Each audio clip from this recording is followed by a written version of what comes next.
he's done such an incredible job of capturing the moment where if there's any lessons to be learned, or I should say, all of the lessons should be learned from what Zohran's doing.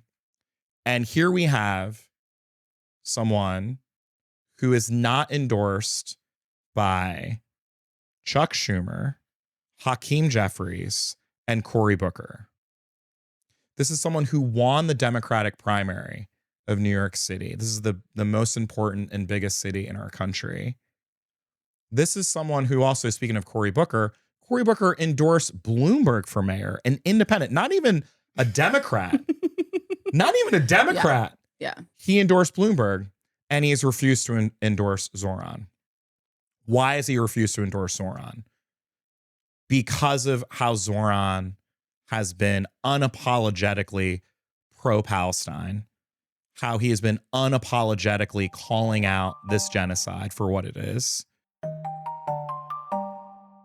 Welcome to Twig and Jenkins, your weekly podcast with two politically codependent besties. We have a lot to discuss. This is episode 2, season 2.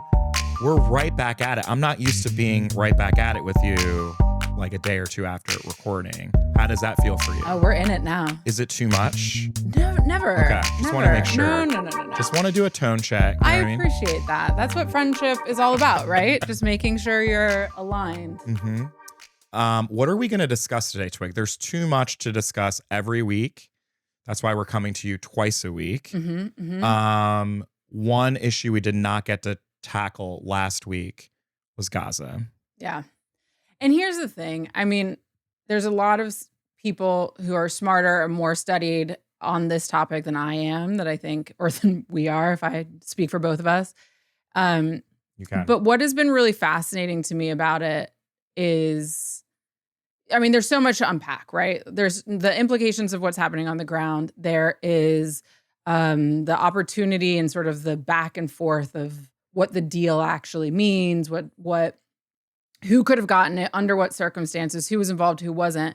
The thing that I've been most captivated by, and I think the small sliver of this that is directly our world, has been watching from behind the scenes the way that it remains a really divisive issue amongst Democrats and amongst people on the left. And, you know, Brad and I are a part of a lot of different group chats that we won't betray any confidences, but where there's like very heated debate. This has ended a lot of relationships. This has transformed a lot of relationships. This has led to the questioning of a lot of assumptions about who's on whose side. And I think we saw that at a grand scale in 2004. Yeah. What am I talking about? In 2024? Yeah. In the last election cycle. We saw it this week. Kamala Harris was interrupted at her book talk by, people advocating for Gaza, and calling her a war criminal, and that was very intense. And that continues to just percolate behind the scenes. And I'm really sort of wondering if that is going to be one of the fulcrums on which we see a major change in the party. Yes. I think that it's the least discussed. I also think it's the least reported on. Yeah. Reason why Kamala Harris, and when I say Kamala Harris lost the election, I also include Joe Biden in that, because she was effectively running the Joe Biden agenda. She had a choice to break at any point with any policies that Joe Biden advocated for, and she chose not to. And there are a lot of reasons that I think are explained in the best-selling, like fully best-selling. Did you see it broke records? Did it really? I mean, I have a copy. Yeah, I haven't read it yet. I haven't read it yet. I'm actually kind of surprised at how well it's selling, but I think that speaks to there was an opportunity for Kamala Harris to define her candidacy on this issue. I think there was a lot of energy, particularly among young people and people of color, that she would separate herself from this god-awful war. There's no other way to put it. It is a stain on Joe Biden and is ultimately a stain on Democrats Yeah. that this war was waged under a Democratic president. He will forever be remembered for this war. And Kamala Harris did nothing to separate herself from this war. Well, And in my humble opinion, she could have, in this book, I've not read the book. It sounds like maybe she wanted to.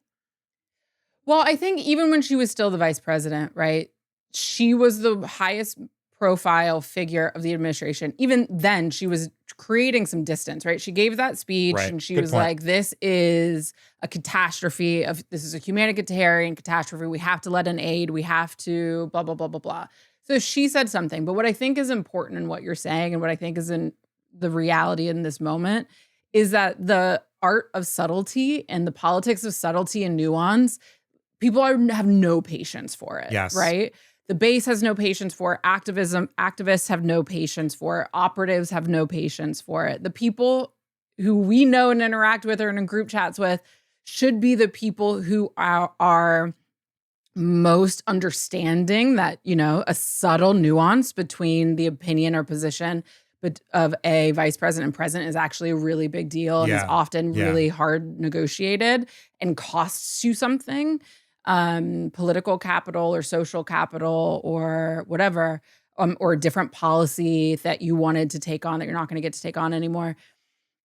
But that's just lost anymore, right? Yeah. And so I think she did, to her, And her team. stake out a very different position and advocate in the way that she did. But you're just not going to get credit for that in Right. the politics of today. You're right. Unless you are sledgehammering something, no one's trying to hear nuance. No one's Yeah. trying to, because it all reads, I think, as equivocation. Like Yeah. Cory Booker getting shouted at that, or not shouted at, but like very sternly, just sort of like called bullshit on in that podcast appearance that you sent me. I was having a conversation earlier today with, this is totally off topic, but it's on these really incredible humans who are tracking everything that's being said from the right, and they're creating this whole tool for you to be able to track what everyone's saying, and it's really an awesome product, and they want me to help them figure this out. And my immediate reaction was, we actually need this for the left too, because I think what ends up happening, I think that our members of Congress and our Democratic Party leadership is so out of touch with how everyday, particularly younger people, feel about this war. And there's so much separation. I feel like it's almost a cliche when they're like, you know how people say this all the time. It's like, well, 90% of people want some action on gun violence, right? Or like 80% of people agree on X, Y, or Z. This war among young people, and by young people, I would say under the age of 40. Okay. Thank you. I would argue 85% of people are disappointed with Democratic leadership on this war. I think it's overwhelmingly disappointed with the funding of this war, the complicity, the sucking up to Bibi Netanyahu, Democratic senators and members of Congress who were in a photo with him as recently as a couple of months ago, who are still beholden to the lobby of Israel, which is AIPAC. And what you saw in that Cory Booker podcast appearance, I can't remember what it's called. I've Had It podcast. That's right. Love those chicks. Those women are on fire. Yeah, so good. By the way, great name for a podcast. Loved every minute of it, but also here's the other crazy thing, guys. I also love Cory Booker. I don't know him personally. I've known Cory. I'm a New Jersey head. If everyone wants to learn where Cory came from, they should rent a documentary called Street Fight. Cory has been an incredible advocate and senator for the state of New Jersey. Cory also considers himself part Jewish. Like, he is someone who is steeped in the Jewish church. Some of his mentors, some of the people, most important people in his life, practice the Jewish faith. And I think every single person who is Jewish in this moment is being questioned. Their faith is being questioned. By the way,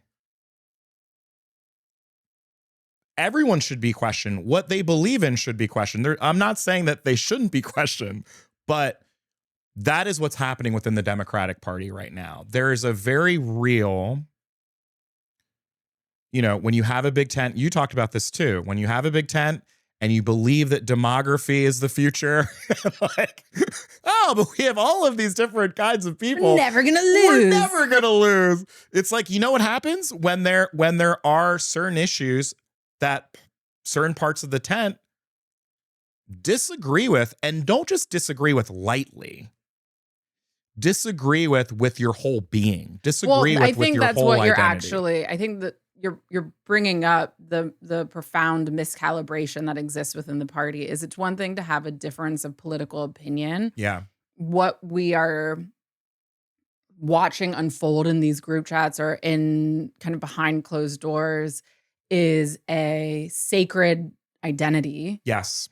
Running up into policy and political disagreements, right? And don't get me wrong, and I don't mean to minimize, but to your point, people's identity feels threatened, and right? And it's a moral position to be against genocide. It's a moral position to not let children starve. It is a moral position to say, regardless of the politics or regardless of international relation, whatever, don't let children, do not starve people. Yes. And so there is a clash of so much that is value driven, that is identity driven, that is about sacredly held beliefs, that has this layer of policy and politics on top of it. And we're sort of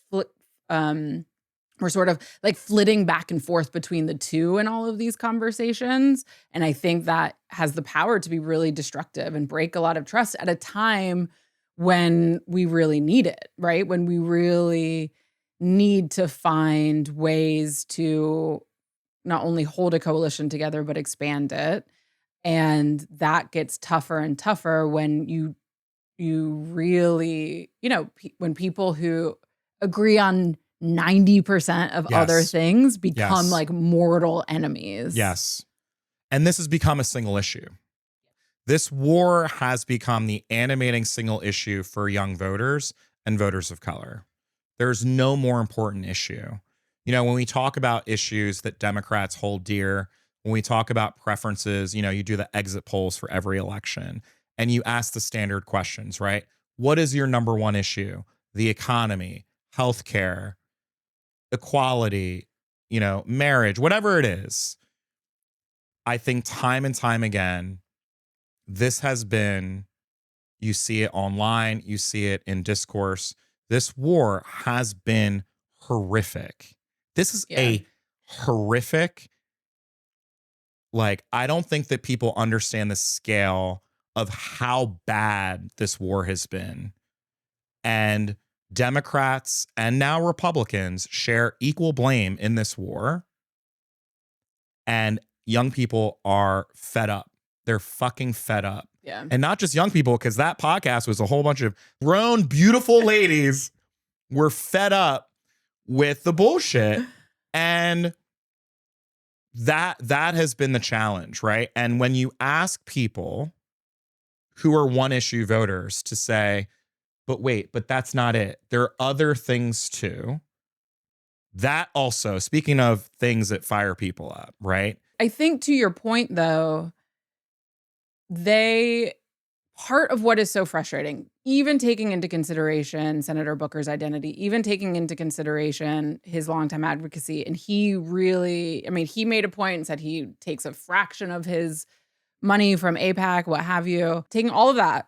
The thing that I think they did so well was really being the voice of this era of people who are paying attention to politics, which is quit being mealy-mouthed. Yes. We actually don't care. We care less about what your opinion is and more about your willingness to be frank about it and to be honest about it and to be transparent about it and to be unapologetic about it. If that is your position, fine. Don't try and have it both ways, though, and give me a little bit and have your position, but moderate it so that it can be heard a particular way. Them calling him out for that in real time. And I have sympathy for elected officials who have been trained in politics of a different era where that was the expectation. That was your ability to succeed was dependent on your ability to offer sort of milquetoast, broad, sweeping, nuanced answer to obfuscate. To just be like, answer the question you want to be answered, you know? Yeah. Like that worked for a very long time. Yeah. And so it's not a coincidence that so many people do that. But the people who will succeed in this moment, the leaders, whether they're elected or not, leaders who will succeed in this moment are capable of answering questions unapologetically, directly, and with some frankness and with some backbone. Yes. And the question in context was, Senator Booker, is Bibi Netanyahu a war criminal? Right. And he kept yes or no. Yeah. It's a yes or no question. Yeah. And he refused to do the yes or no stuff. And they just kept being like, no, Senator, we're asking a yes or no question. Now, the question becomes, for the people that booked Corey on that podcast, will he ever do another podcast again? Yes, that's number one. Number two, this is a really great education. So what I hope doesn't happen, what I hope is not a chilling effect among 23-year-old social media staffers, junior communications associates for Senate offices and members of Congress's offices to realize, oh, we need to do podcasts. Oh, there are these two bright women that have this cool podcast. Let's get Corey on the podcast. They should have known that that's the way it was going to be combative. Yeah. You know what I mean? And to your point, Corey needs to know before he goes on that podcast, he's going to be asked that question. He needs to know that about this era and time. It's not even about one show. It's about like, read the room. And the room is the moment of time that we are in. Yeah. The room is the like era of politics that we're in. Yeah. Which is people do not want to hear circles. Yeah. They don't want to hear you talk in circles. Right. And the moment requires plain answers. Corey didn't answer the question because he's been able to, among many other members and senators, have been able to not answer the question. Right. Right. And we're in a moment right now where, you know who will answer the question? Donald Trump will answer the question. Hell yeah, he will. He'll answer it. He'll have no idea what he's talking about and will just give you something clip. He'll answer the question with a racist meme and he will put his back into it. Yeah. And and you know who else I think will answer the question are some of the people we've been talking about. I think Gavin Newsom will answer the question. Gavin Newsom. I think that there are people who are in this moment realizing that people are tired. Zohran Mamdani. People are ready to just say some shit with their full heart, their full back. And again, going back onto the fissures in the Democratic Party, I am very worried and concerned. Carri referenced a group chat that we're in, which will not be named, but I'm also in my own personal life. I've lost friends. Yeah. I've lost friends from being honestly trying to see the humanity of all people, right? And fundamentally, that's in my heart and soul. I think that's the heart and soul of the Democratic Party, that there's no one who is more human than anyone else. And so when there are starving children and there are bombs being written on by members of Congress and being funded by Democratic members of Congress, I'm not down with that. Yeah. I'm not down with it. I'm just not down with it. And there are no justifications that will like engender me to you to make me think that that's the right decision. Yeah. With that said, the other thing about the Democratic Party that you were sort of alluding to, which is the idea of like who you are as a person. And if everyone is allowed to flourish and be who they are in this Democratic Party, I feel like there are a lot of, Jewish friends, Zionist friends who feel like right now the Democratic Party, they are not welcome in the Democratic Party. Oh, yeah. Right? And it becomes now, I believe, a litmus test for every candidate running. I believe that this will be a litmus test for anyone running, not just in these midterms, but this next presidential election. That question that was posed to Senator Booker will be posed to every Democratic candidate. That's going to be really tough. That's going to be, I mean, from like a tactical, organizational perspective, that is going to, I really hope that's not what happens. Not because I don't have my opinions on all of this, and not because I don't think that all of our leaders should be unequivocally against starving and bombing defenseless people, stateless people who are living under an apartheid, but because we've already gone through that era of purity tests and it's already come back to bite us in the ass. Sure. And it doesn't leave people much opportunity for change, for redemption, for things for repair. Yes. Those types of binaries are not conducive to continued dialogue at a time when no matter what happens on this issue, on so many else, there's going, and whether or not we, God willing, get to do it in 2 years or 4 years, or we have to wait 10 or 12, a lot's going to have to be rebuilt. Yes. Right? Like we are in a time when we are rebuilding society, where we are going to remake our politics. Donald Trump is a wrecking ball. Yeah. And so he is shattering norms. He's shattering ways of doing things. He's shattering institutions. No matter what, that's going to have to be rebuilt. And we have an opportunity to rebuild things better and more efficiently that work for more people. But that's going to require us to really hash a lot of things out. And I'm afraid that those types of purity tests make that work in a broad macro way a lot harder. And I know from, I'm producing a film about stand-up comedians in Palestine called Palestine Comedy Club. And, they're not like Palestinian Americans. They're in Palestine. They're in the West Bank. They're in Ramallah. They're in Gaza.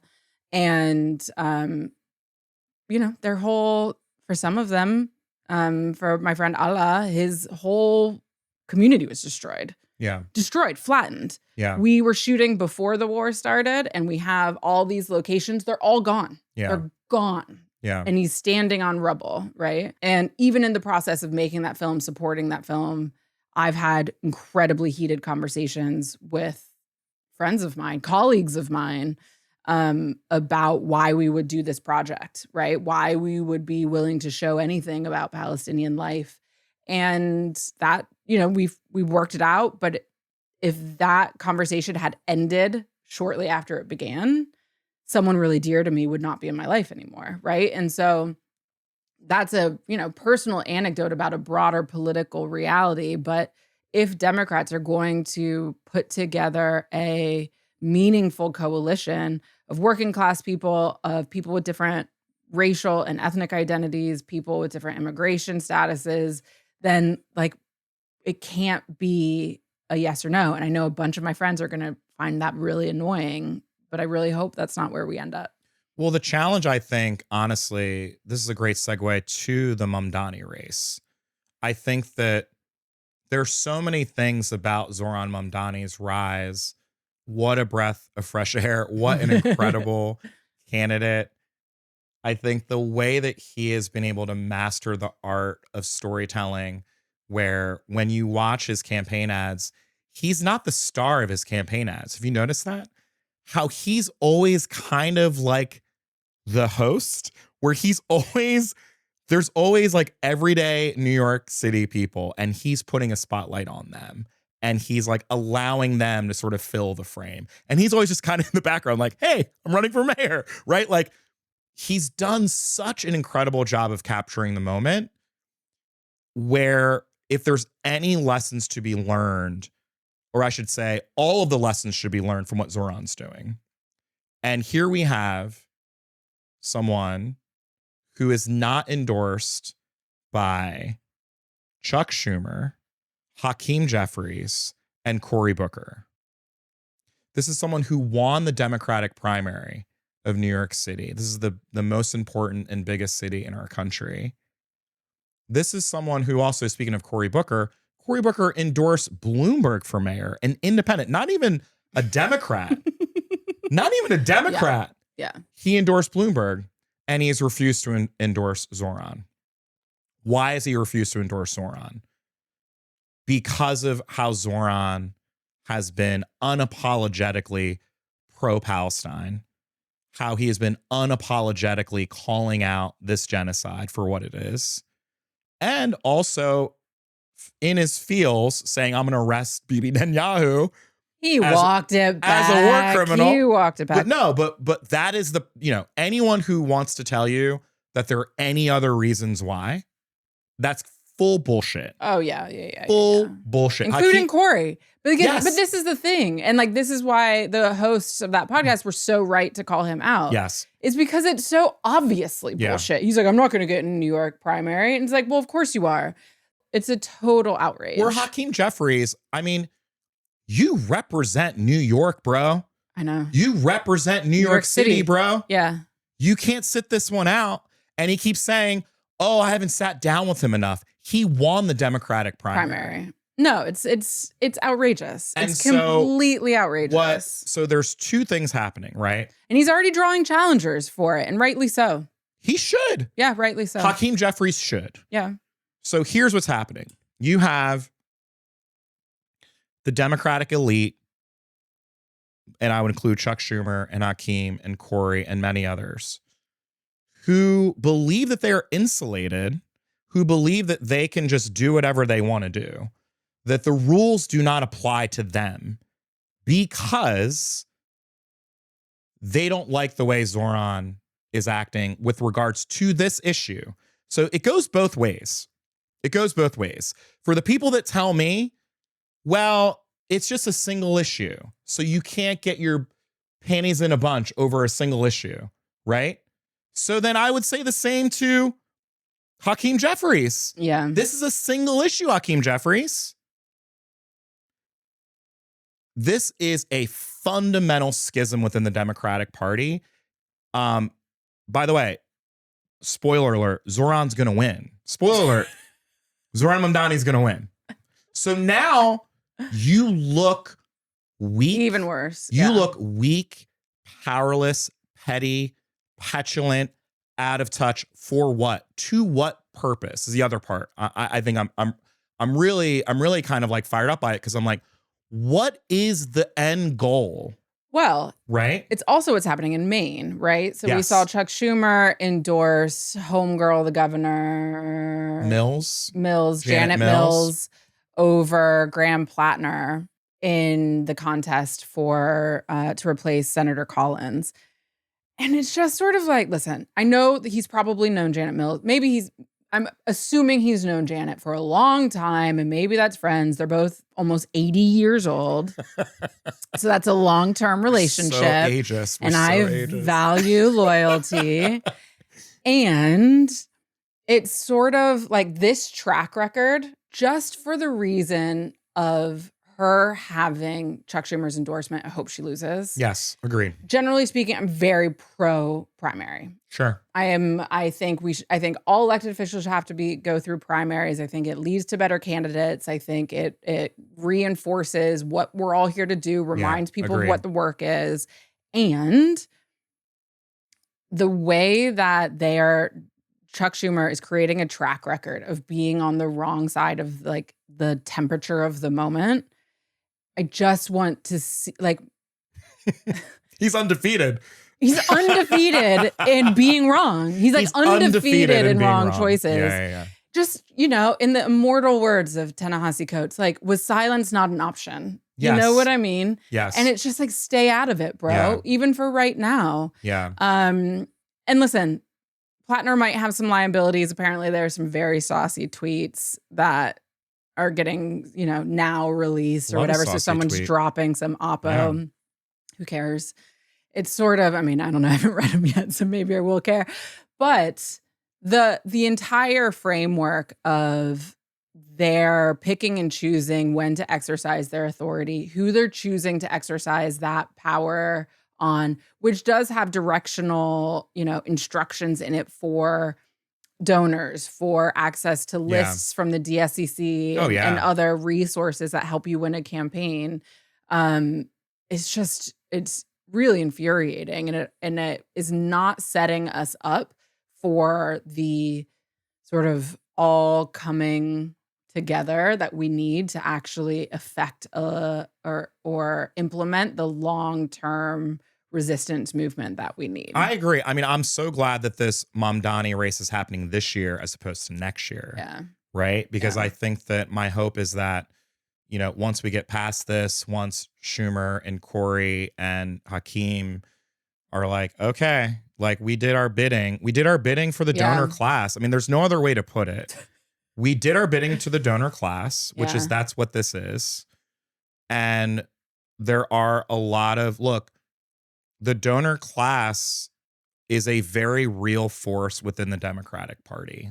And you know what my evidence is?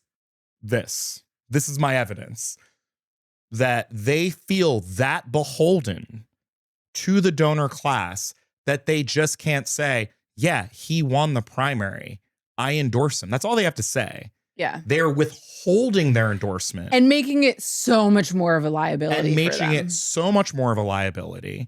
And also, by the way, taking hits in the process. That's what I mean. Yeah. They're making it their own liability. Yeah, 100%. No. Like, but I mean both ways. Yeah. They are personally taking a hit, and the Democratic Party as a brand. Yes. Yeah. Which is the worst brand in America right now. If you were to do a poll, which are the brands? Bring back Marlboro. Let's do all the brands. Let's do logos of brands. Yeah, that's perfect. Marlboro. Smith & Wesson. Smith & Wesson. BP. Remember the BP oil spill? That was like Walmart. Exxon Valdez. Like, think of all of the awful brand management fiascos in American history. The Democratic Party is the lowest. It's the lowest. Yeah. And yet still, and maybe because they're just like, look, our brand can't get any lower. So bottom this bad boy out. You know what I mean? Like, fuck it. Bottom our brand it out. Our brand can't get any worse. Fuck it. Interestingly, I heard through a birdie that Ken Martin did a meeting in town with some Democratic operatives that you and I were not invited to. So Go God figure. bless. Thanks, Ken. Thanks, Roger. But friends of mine were there, and there were some questions about Zohran and questions about Gaza. And you know what Ken Martin's answer was? I endorsed him immediately. Oh. And everyone was like, what? Did you? Did Ken Martin endorse Zohran immediately? Did the DNC endorse Zohran immediately? No. So it becomes a talking point now to just be like, oh, yeah, I'm for Zohran. Did you actually publicly say that out loud? Did you post a thing to your feed? Right. Did the DNC like do a press release to say that Ken Martin endorses Zohran? It's like, oh yeah, I endorse it to my Facebook friends, my 400 Facebook friends that I do like marriage updates to. No, you did not endorse him. The Democratic Party has not endorsed him. You can't have it both ways. And that is the reason why the Democratic Party is the worst brand in American politics and the worst brand, period.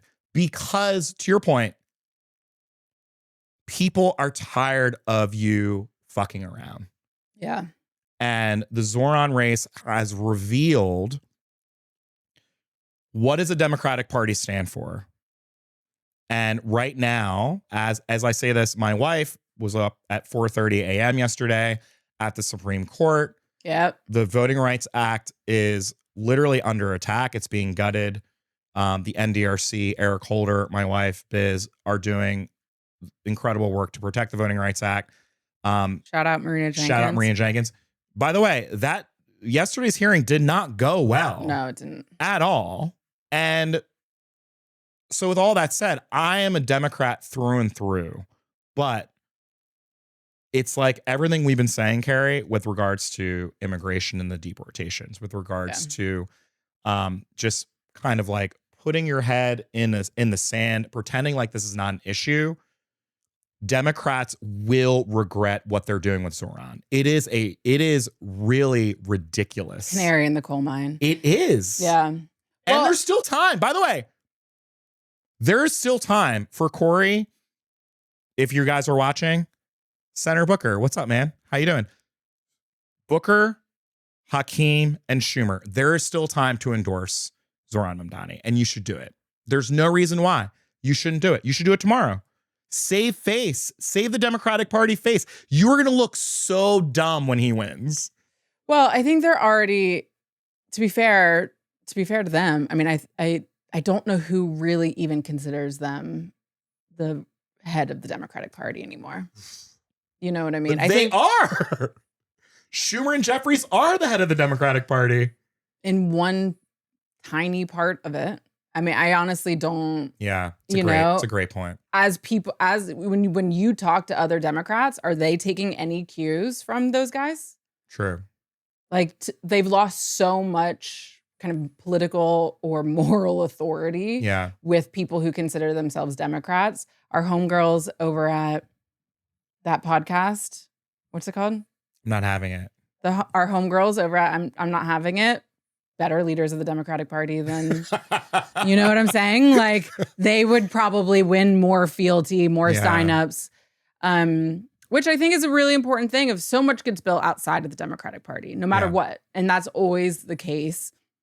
I think especially right now, they're accelerating it and it's getting more and more evident and intense that they are building, that the real momentum in this era, the real political momentum that is opposing Trump, that is opposing ICE, that is opposing so many of the things that we find the most horrific in this moment are not, like that energy isn't coming from the party. That energy is coming from outside, right? Yeah. Whether it's the No Kings protest that's happening this weekend, or I guess by the time you all hear this, it's not tomorrow, it'll have happened over the weekend.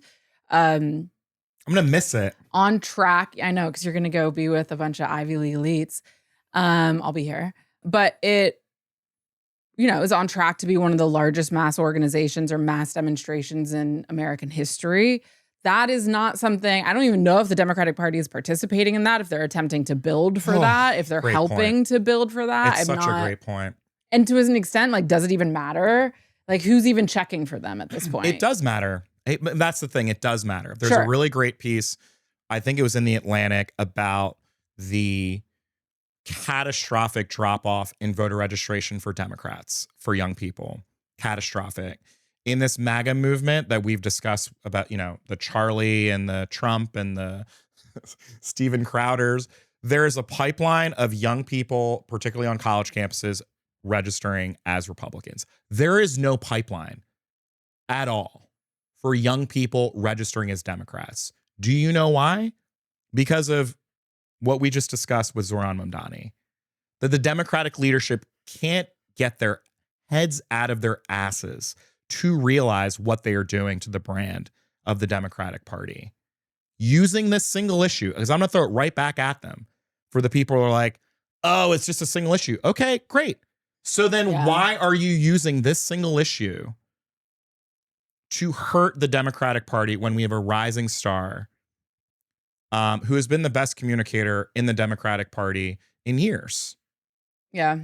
And so it also does not help that so much of, and I rant about this a lot in private, but so much, we've talked about this a lot on the pod actually, as well, which is so much of our kind of general pop culture, like the Overton window of our pop culture has shifted dramatically to the right. Mm-hmm. If you want to be cool, if you want to be subversive, you are a conservative. Like if you maybe not cool. Cool might not be the right word. If you want to be subversive, for sure. If you want to be subversive, you're like hard to the right. Yeah. If you want to be cool, you're more right than you are left. Like being woke, loving, that shit is not cool. Yeah. It is not cool. Yeah. Being cool is like trad wife light. Yeah. Trad boy white light. That was a bit of Freudian slip, wasn't it? But it's both. White and right.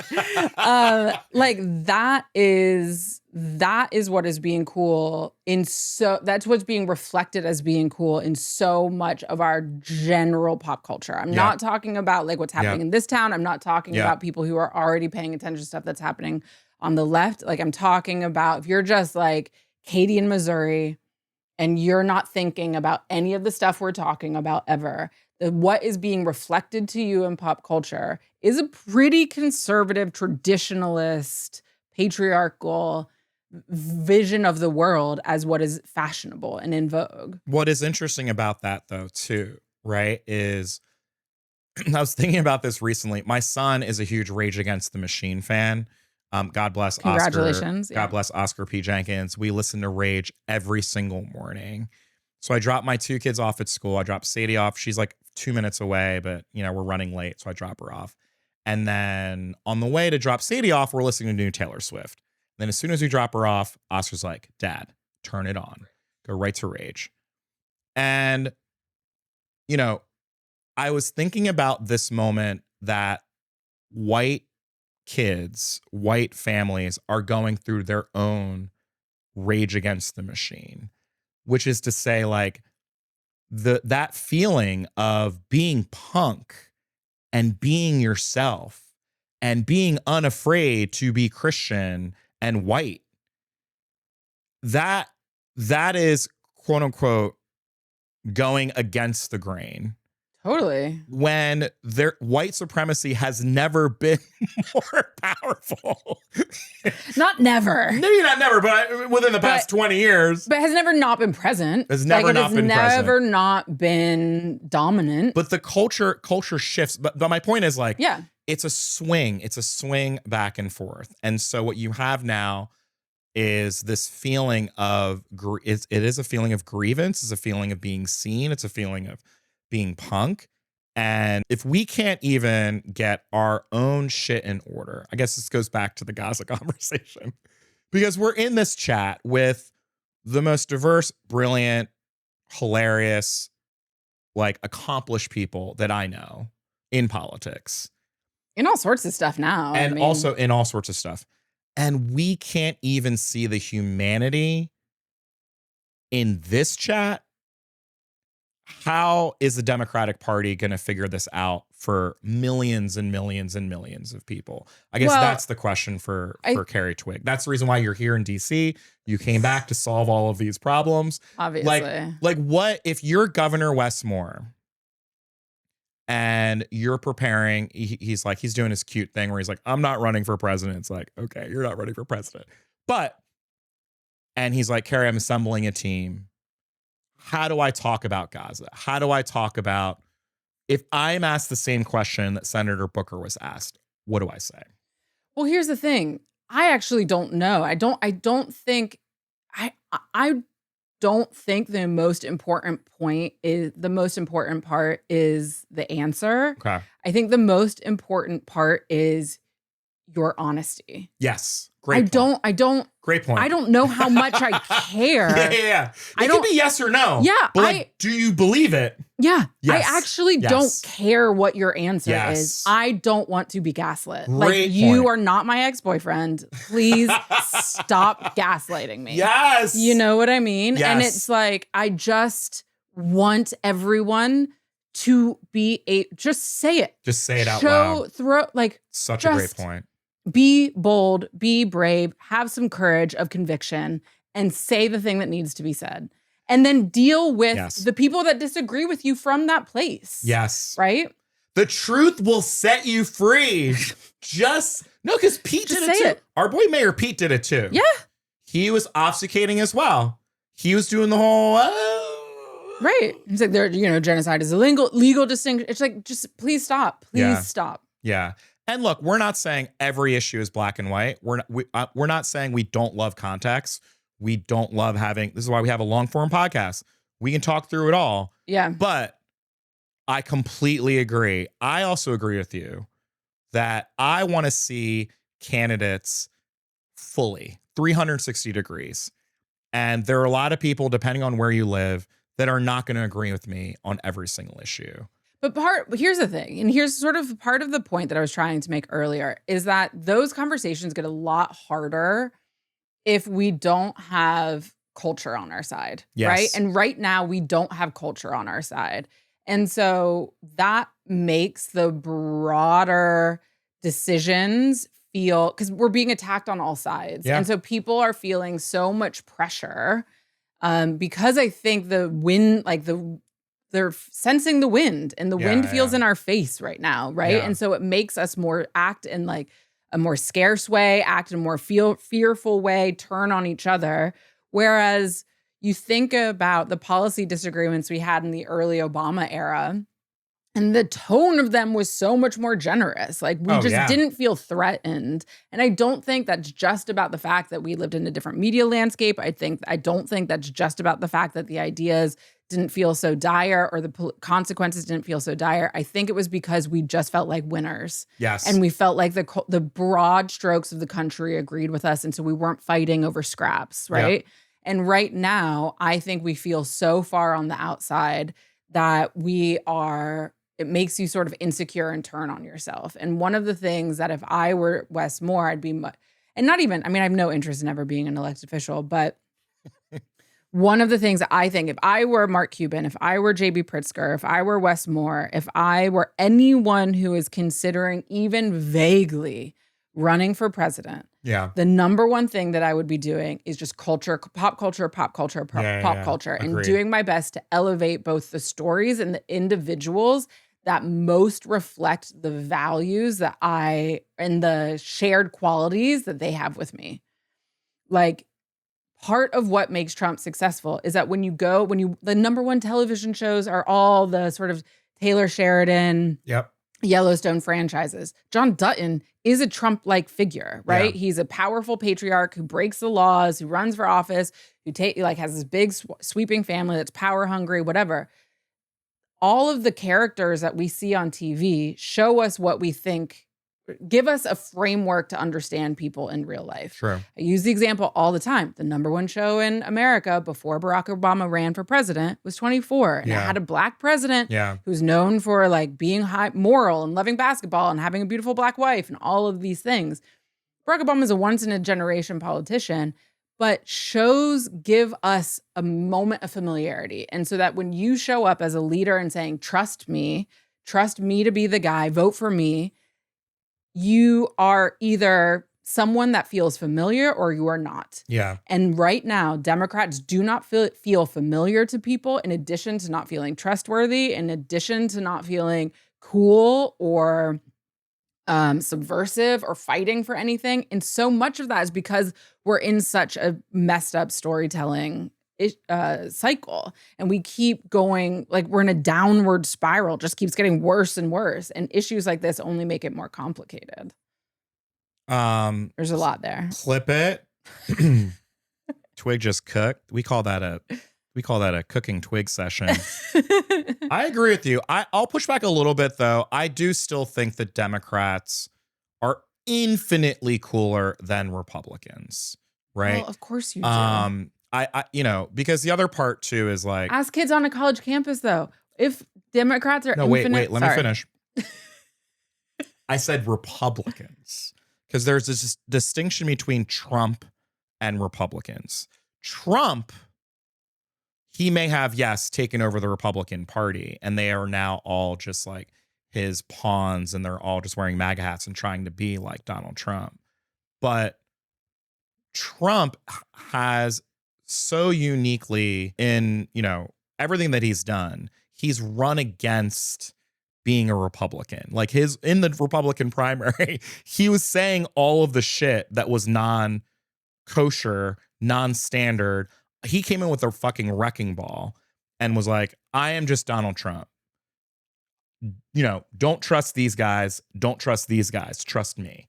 I am the singular figure, right? And that has worked very well for him. And the Republican Party is just a subsidiary, a wholly owned subsidiary of Trump Enterprises right now. You know what I mean? But everyone who's running for office as a Republican, locally and on the national level, is saying, I'm just like Trump. I guess that's a good point. That's a good point. Like I'm just thinking Republican, of all these other Republicans. I'm thinking of like Mitch McConnell. I'm thinking of... But he's gone. Yeah, I'm thinking of Marco Rubio. I'm thinking of Marco Rubio. Little Marco? Little Marco doing could not have every capitulated harder for Donald Trump. I'm thinking what happens, maybe this is the right question, right? Like if we are going to be, it's like sports, this is like you sort of think through a team's 5-year plan, right? Or you think through a team's like, all right, well, Build out a franchise. yeah, we're gonna tank this year. Like our cap looks awful. Like our luxury tax or our second apron, like we have no money. We're just gonna tank this year, and we're gonna rebuild for next year. We're gonna rebuild for 3 years or 4 years. We're gonna think this through. How is, if you are the GM of the Trump sports team? I'm not in a rebuilding year if I'm the GM of the sport. We're the Super Bowl. You're winners. the dynasty. You're the Chicago Bulls. We're the Bulls. Yeah, you're like 3P. We're the Eagles. Yeah. But Trump is not going to live forever, right? Like Trump is like, he's got maybe a couple of years left, right? How does the culture, if we're saying, which I do agree with you, that Trump is culture right now, whether we want to fucking agree with it or not, I'm sorry, Trump is the epicenter of culture. Yeah. Does that continue when Trump, like, inevitably has to turn the reins over to someone? I think it depends on who that person is. I think if they were smart, it would be Ivanka. Yeah. I don't think JD Vance can pull it off. I don't think Marco Rubio can pull it off. That's my point. I don't think any of these people can pull it off. I think Ivanka can. I think Ivanka can. I think she would have a very different style, obviously, and it would be much more, as far as we know. Yeah. I mean, I don't know. She's not in the group thread as far as I know. Oh, man. Ivanka, I mean, if they were smart, it would be a woman. If they are trying to make this go on forever, it's a woman. Well, the other part of all of this that I find striking, and again, speaks to Trump's sort of belly, his gut. Remember how Colbert would talk about like truthiness and your gut being all about politics? Trump's gut about this war, I would argue so much of this is wanting to get a deal done. And obviously Israel has already broken the ceasefire, and we'll see the reality of what this deal will actually mean for Palestinians who are like, go back to your home. Oh, sorry, you don't have a home to go back to.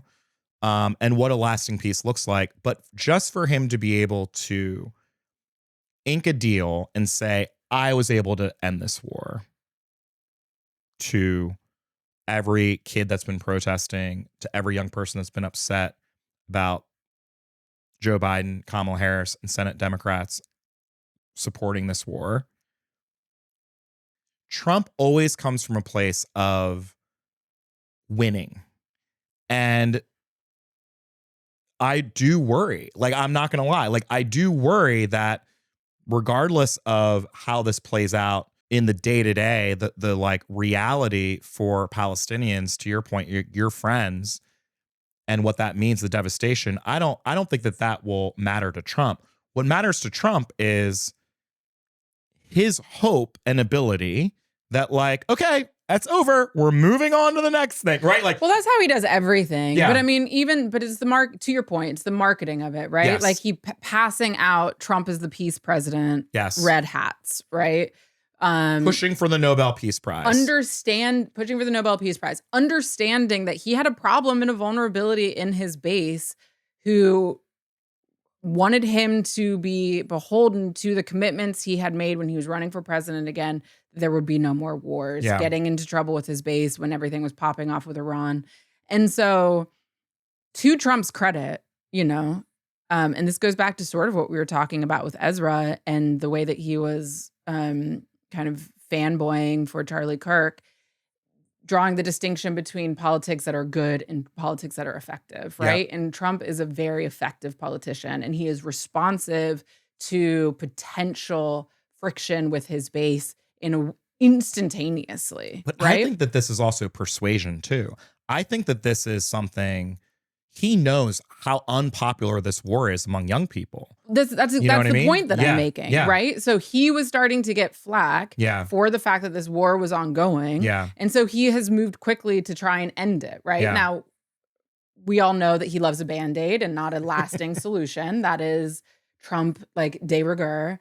But him taking action, him being the catalyst, or at least posturing as the catalyst. I mean, I think there's a lot of discussion about the fact that this deal could have been made a year and a half ago. Yeah. But Trump actually by the way, the same exact deal, clicked up with Bibi and ensured that didn't happen because they didn't want Biden to get credit for it. So there's all of that happening. But to your point, and again, this goes back to the young people, right? So there's versions of young people, and to the horrifying stat that you pointed out around the kind of cascade or the dramatic fall off in registrations for young people registering as Democrats. I mean, it's a multi-pronged problem. Yeah. But one of the things that's making it harder is the fact that Trump will actually be responsive in as quickly a reasonable amount of time as he can. And Democrats are often like, wait, patience.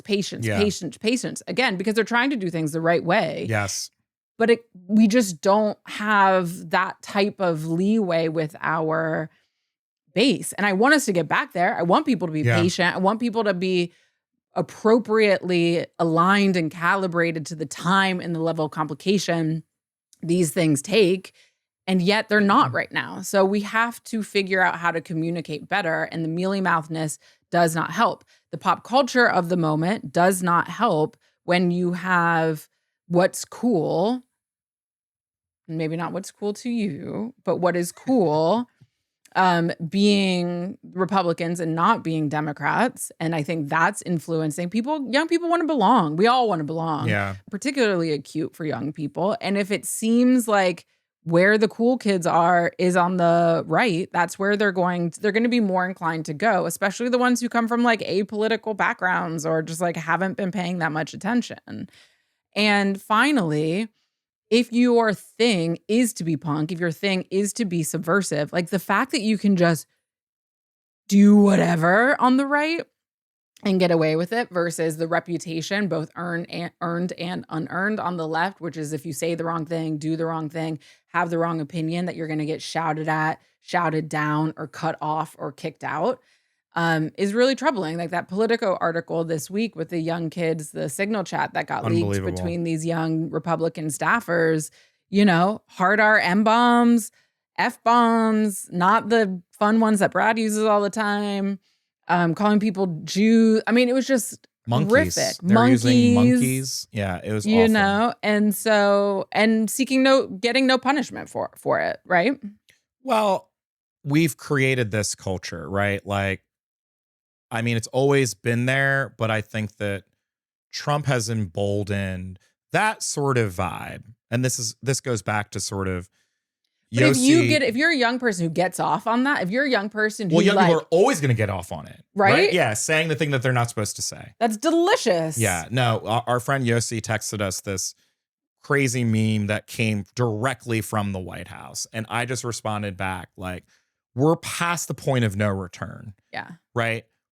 You've been talking about it all the time, right? Like we have to drop into the moment. Like Democrats still believe we can go back to the before time. That we can, it's like, it's like the Avengers, like the blip. It's like, we believe we can go back before the blip. And we can't. And that text chat that's in Politico, everyone should go read it. That is the way the vast majority of young white men talk. And they have a president that tells them that that's the way that they should talk. Yeah. Or that's perfectly. They should talk however they want because they're young white men and they're young, white, and free, and they can do whatever they want. And their martyr would go out and literally debate anyone to give them the right to be able to speak about Black and brown and gay people the way that they were talking in that chat. Yeah. Right. Speaking of your point about how, like, what is the actual effect of a Charlie Kirk? This is it. Yeah. Right. And the one thing I do want to touch on, though, we would love to have President Obama on. So maybe we'll ask him directly. But he got caught in the crosshairs in response to the Gaza deal. I'm not sure if you saw the statement that he wrote. There were a lot of statements. This is what happens in politics where it's like something happens and then everyone, politics are so dumb. everyone has to come up with their statement that's like a little bit different than everyone else's Was statement. silence not an option? Yes, exactly. Honestly. And it's like, especially at the White House, we would have to be, Twig and I, our jobs were to like collect all the statements. Remember, like something would happen, you'd be like, oh, here are the we need so and so to talk about it. Yeah. We got the AFL-CIO to make a statement. So we got annoying. SEIU to make a statement. We got, the culinary workers to make a statement. Anyway, there are a lot of statements about the peace deal. President Obama has been now I know what you're talking about. A lot more active on social media. I personally think that, my work with him You at Martha's Vineyard really got him out in the mix. Got him out there in the mix. But the president posted a statement about the peace deal, and it got flamed. By no other than Miss Rachel. Miss Rachel, can we just do snaps for Miss Rachel? Because She's what a legend. A legend. What a G. Icon. What an icon. Like, did we expect that this woman would be the next Mr. Rogers, but mixed with Malcolm X? Like, you know what I mean? Like, who knew Miss Rachel had it in her? For calling out President Obama for not naming Palestinian families, not naming the 1,700 hostages that were also released that were Palestinian. And if you looked online, the Miss Rachel response to President Obama's statement was actually getting more likes and engagement than the actual statement itself. So I guess the question becomes, Carrie, Twig, who wrote this statement in President Obama's team? Should we text them and just be like, WTF? But is this sort of a broader question going back? I think they've received feedback. Yeah, exactly. So whoever wrote, I don't know that we don't need to say let them know that something's happening on the internet they might want to pay attention to.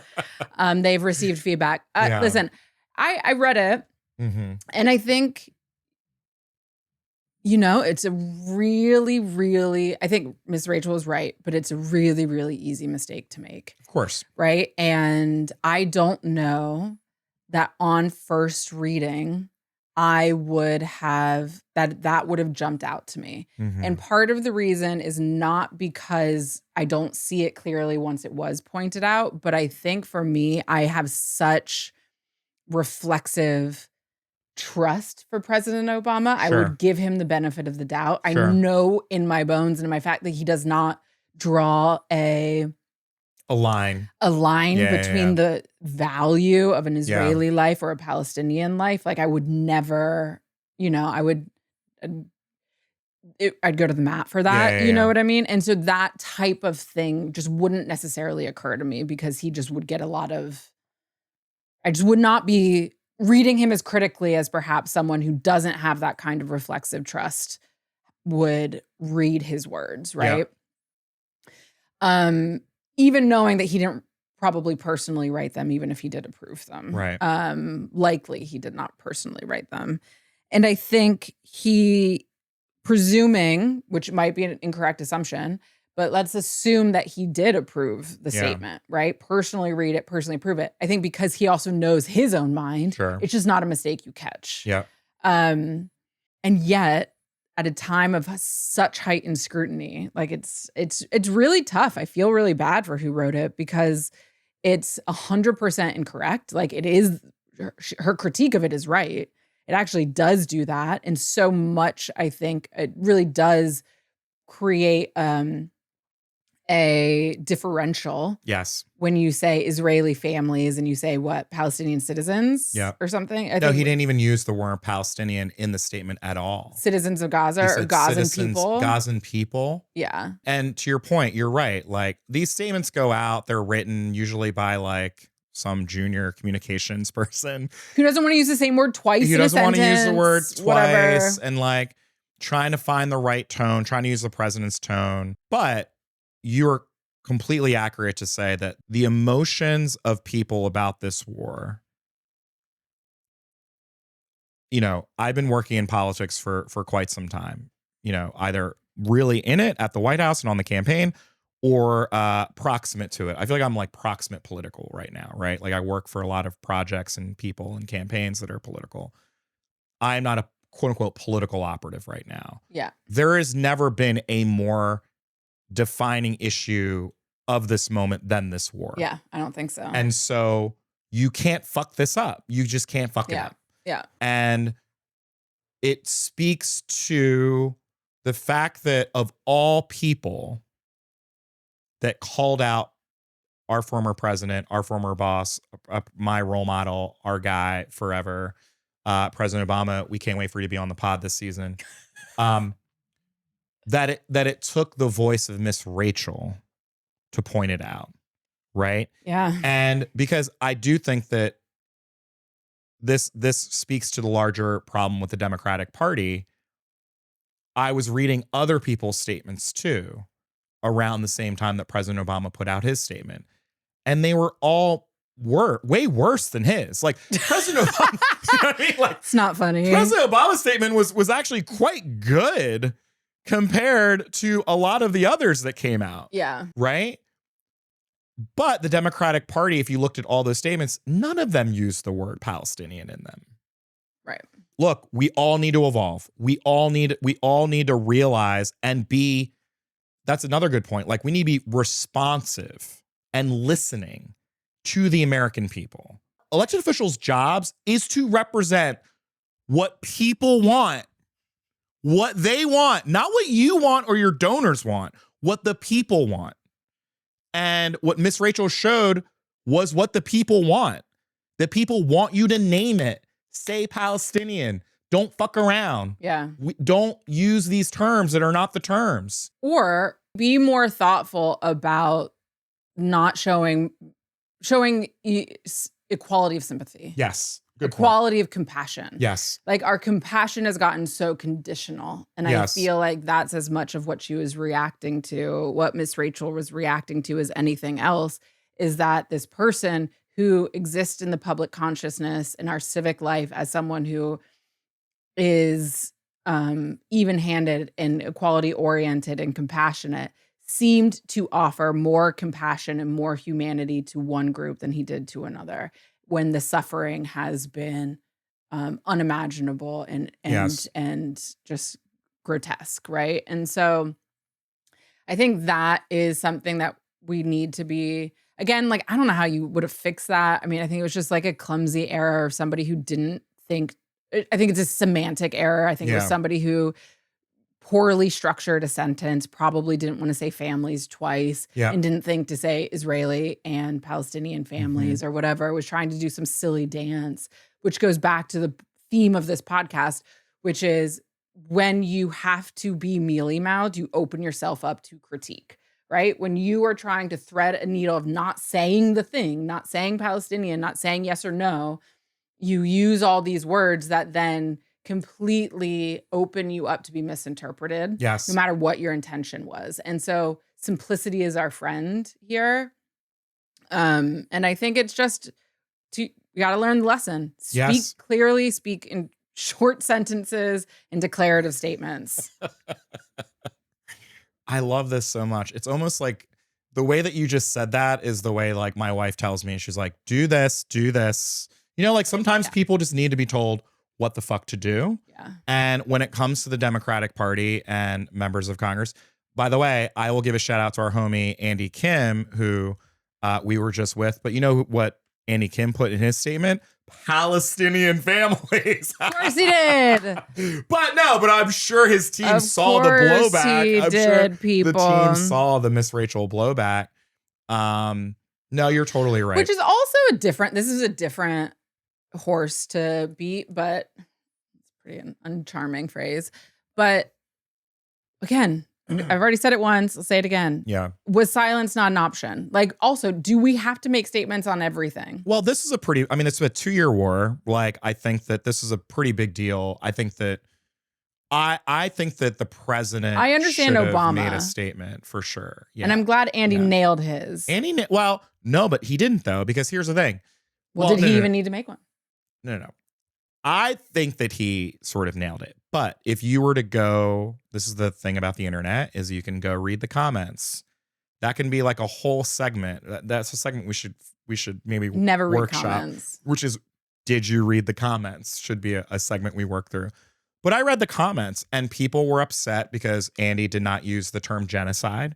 People were upset because Andy did not talk about, they felt like he put too much emphasis on the hostages coming home, right? And that it's not a fair equivalent, like the number of Israeli hostages to the hundreds of thousands of people being displaced. Like, you can't, there will never be a perfect statement. No.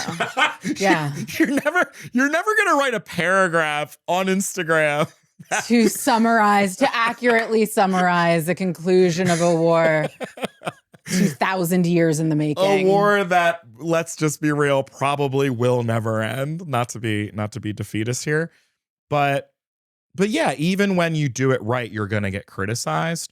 So if you're gonna do it the best you can do. Like, use the word Palestinian. Or just don't do it. I mean, yeah, good point. we've gotten into a bad habit of, says the podcaster, of opining Yeah. when no one's asking for it, Other than podcasts, because you know what the world needs more of? Podcasts. Well, this was America needs more podcasts. I think that's like the number one. If you poll citizens, what do they want? No, they don't want here's the thing. healthcare. They don't want podcasts. They don't Well, they don't want better paying jobs. They want podcasts, people. Well, you laugh. I actually think we do need more podcasts because we are not, the left in general. You're the one. You're the one person. I know. It's really unfortunate. But I'm clearly all about a zag. I moved back to DC. I'm clearly going against the grain. So much content out and available right now is right skewing. Remember from earlier in the year, the Media Matters study? Oh, it's brutal. Brutal. We actually do need more podcasts. So if you're a yapper, you should probably have a pod. You should very seriously consider having a podcast. Or come on ours. Or come on ours and come yap. Yeah. You can use the studio. Yeah. But we actually do need a lot more podcasts. And one of the stories that I think is really, really important, one of the big culture stories this week, is the fact that Netflix and Spotify entered into a major deal. Let's go. To start showing podcasts on Netflix. I'm so excited about this news. So huge. They announced the first slate. The majority of them are Ringer podcasts.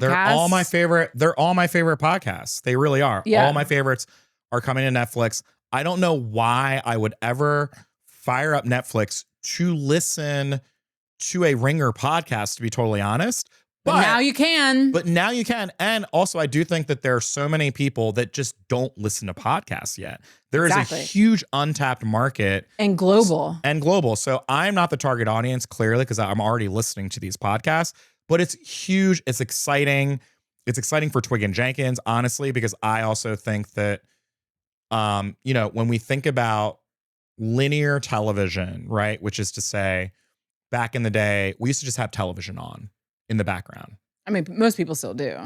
I don't think people still do that. Oh, yeah. I don't. But what would you have on? You would have on the news. You would have on like all these random shows, right? Like if you're driving, you'd have AM talk radio. You'd have all these things on. And I don't think that like the fact that is coming to Netflix, where that can be a new passive form of, I'm going to have the television on and I'm just going to let the Bill Simmons or the Twig and Jenkins pod cook. Yeah. And I'm going to do other things in my life, but I'm going to have this on. And that is so much of like news, so much of culture is that kind of passive listening experience. Totally. And podcast generally is not that. Podcast is like, you have to go choose.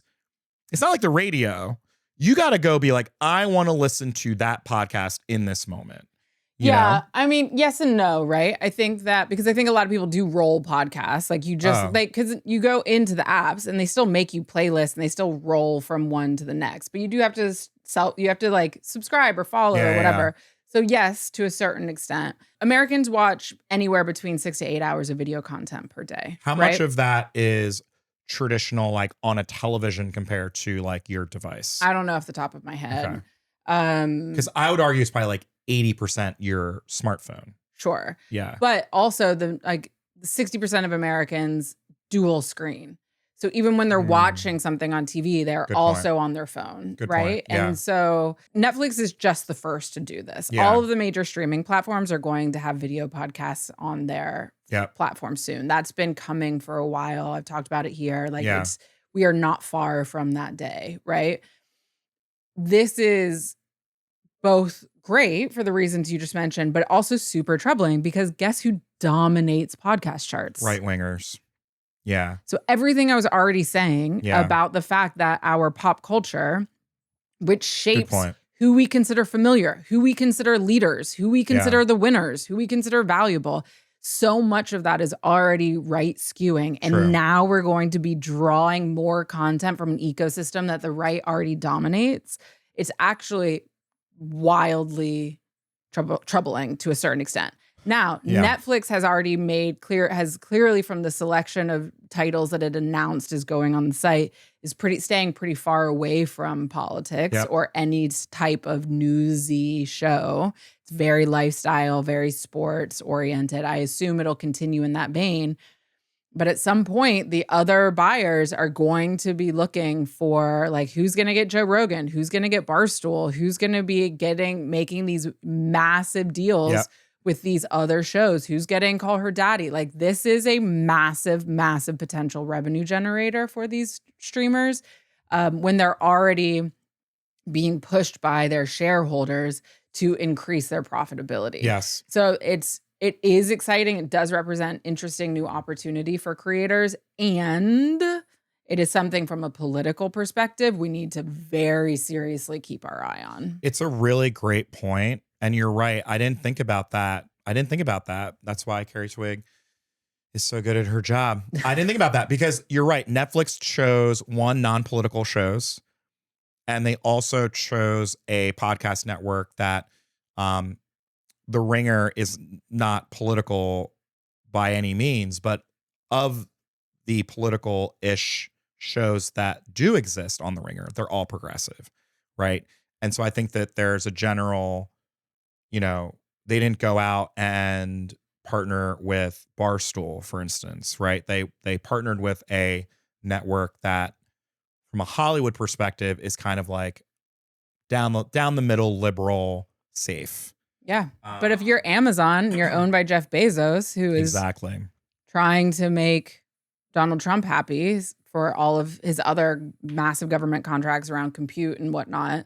Like, it's a great point. Maybe you're going to go get Barstool. Maybe you're going to get Joe Rogan. Maybe you're going to get people who seem more favorable. He also owns Twitch, right? Yeah. Maybe he's bringing Twitch onto Prime and figuring out how to leverage conservative talent from Twitch. So it's like, I'm not forecasting, but this is something we need to be keeping a real close eye on. It's already happening because if you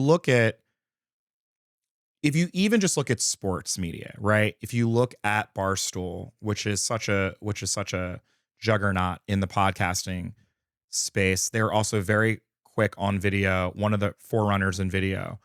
And you look at college sports weekend, like college football Saturday. Yes. Yeah. Dave Portnoy and Pat McAfee, like these guys are now the ones running. Yeah. They're the ones running college sports. Yeah. And they came from the podcasting world, right? Because again, we talk about this, and college sports, it's so interesting because that is actually, of all of the things that is actually still successful, it's sports viewing, sports ratings, live appointment sports ratings 10, is the only thing that's literally keeping cable television afloat. Yeah. And even those guys are like, you know what we need? Podcasters, because they see the writing on the wall, right?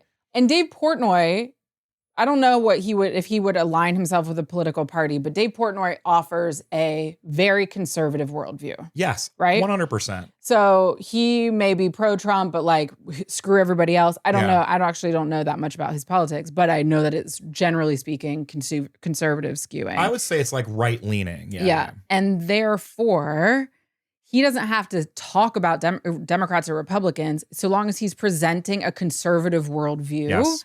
when a Republican shows up and a Democrat shows up, people are going to prefer the the Republican, right? Because that's more in line with their worldview.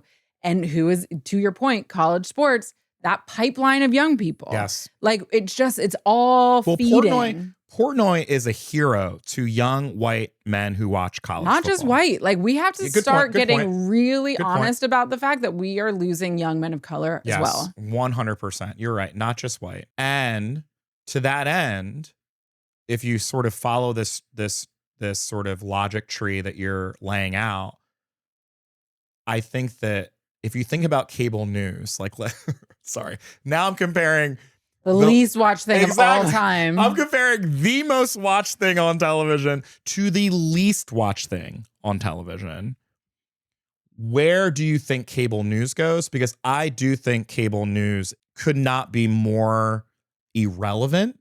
Oh. And also more of a dinosaur than ever before. Like it is not evolved.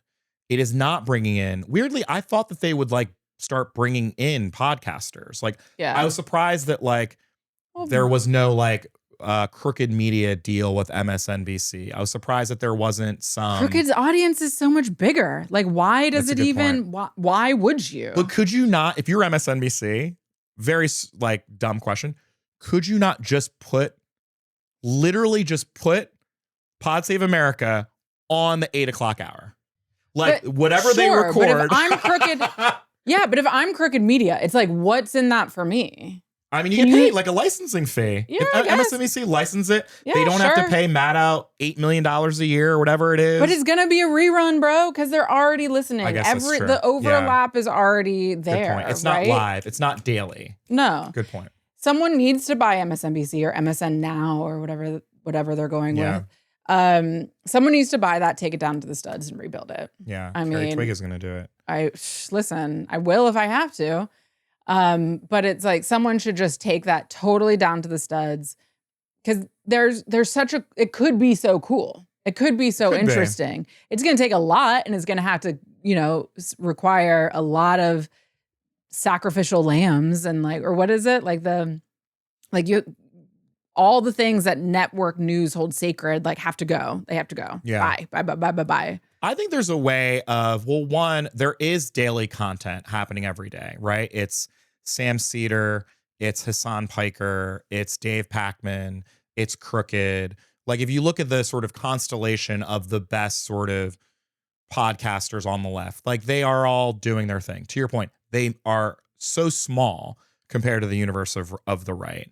But I think that the one piece that is sort of untapped is like, there is a large generation of people that probably our age that do not listen to any of those things and are not exposed to any of those things. And if MSNBC can be the place where like all of those things can kind of coexist and mingle, it could be good. I doubt our age. I would say older than us. I would definitely say older than us. Yeah. I mean, the average age of a network news watcher is, I think, 68 on the young end. Well, MSNBC, the average age is like 73. Yeah. I mean, so irrelevant, I mean, I'm sure it's great for like book sales. If you're like writing a liberal book, go and hit, do a hit, but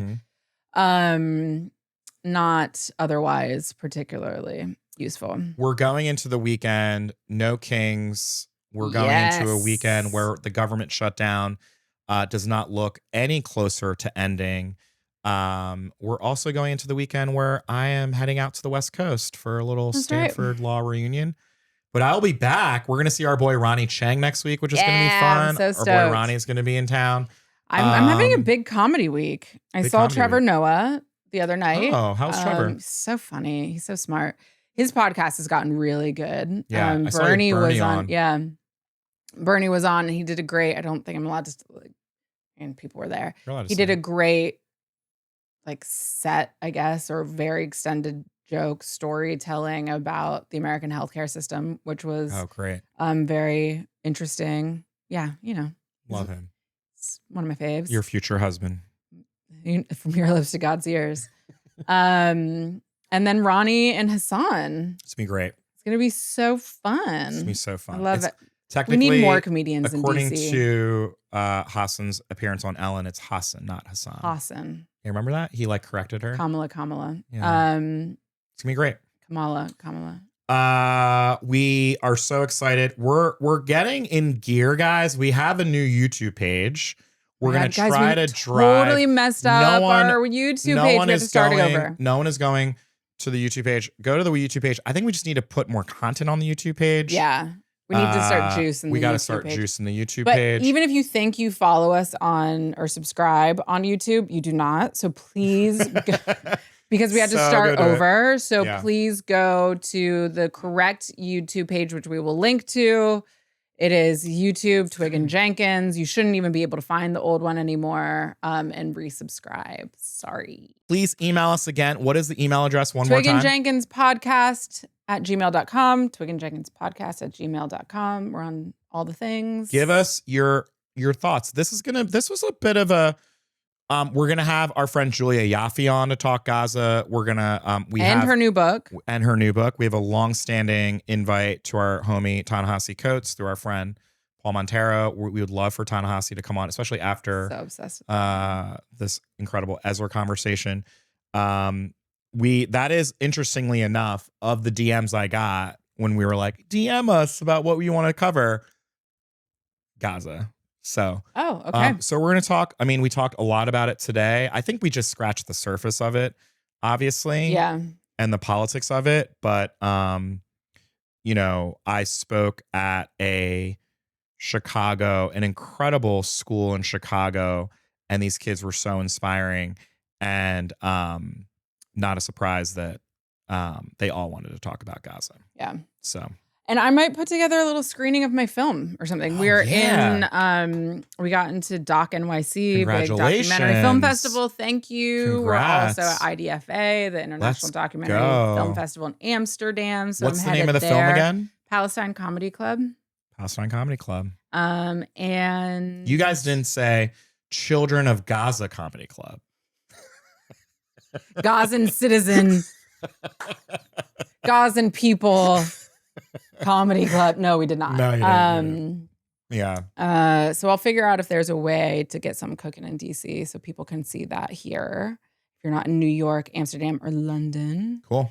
This has been great. This was good. Episode number 2. We are also planning. We're going to try to do a live show in DC. That's right. That's going to be so fun. Really? We're just going to invite everyone to Carrie's house. House party. I love a house party. It will be a house party / podcast. You know I love a house party. I don't care. I love a house party. It would be so fun. We would have to figure out how to screen for, potential weirdos, but I think we can figure it out. It's too late. Everyone's weird in some way, True. Does it matter at the end of the world? It doesn't matter. Actually, you're right. Weirdos are welcome. We're weirdos too. Twig and Jenkins, we're so excited. Is there anything else we should say? You got your sheet there. What did we miss? Yeah, because remember last time when I read off the wrong names despite what was written on the paper? And I do remember that. Shout out to Rob Diamond. You said it again. No. I did that one on purpose. Oh, okay. I thought you were fixing your mistake. No, I'm just gonna say Rob Diamond's name on the podcast until he texts me and it's just like, why do you keep talking about me on your podcast? So shout out to the team behind the scenes, Elizabeth Wyndham, our supervising producer, and special thanks to Erica Anderson, and to my Culture House co-founders, Ray and Nicole. Elon, you designed our look. We are so grateful. Elon, you the greatest. We love you, Elon. And Rob Dyer, who is a podcast extraordinaire, is in South Africa. So living his best life. No thanks to you. Twig and Jenkins is produced by Culture House and Enfranchisement Productions. We love you guys. Thank you for joining us. This is I'm curious how people will respond to this. We might, this is we picked a hot topic and we're going to dig into it some more. But thank you guys for listening. Have a good day. And we'll be back. Peace.